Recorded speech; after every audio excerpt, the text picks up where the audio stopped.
Hey Colts! In this video, we're going to learn how to use bias-free language in our writing.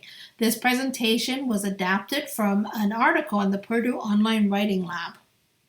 You may find yourself writing an assignment on age, disability, gender, racial and ethnic identity, or sexual orientation. So these are some tips on how to write on these sensitive topics. Use person-first language. For example, say a man with epilepsy.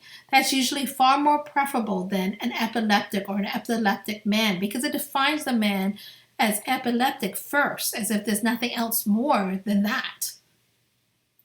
Avoid using adjectives as nouns to describe groups of people. For example, don't say the Asians or the drug users because that's grouping those people together and saying they're all the same. Instead, use these adjectives to describe specific nouns, say Asian people or people who use drugs. And use specific labels rather than general ones. So for example, say Korean Canadians. That's far more specific than Asian Canadians, which would have included a whole host of other Asians in that grouping. Actually, around 50 or 60% of the world population falls under the title Asians. So you want to be as specific as possible. When describing differences, focus on the qualities that are relevant to whatever your topic is in your assignment. For example, in a study of gender-related illnesses, it does count if the person talks about if they're male or female because that's your topic is gender-related illnesses. But you don't need to talk about sexual orientation. That has nothing to do with your topic. So stay on topic.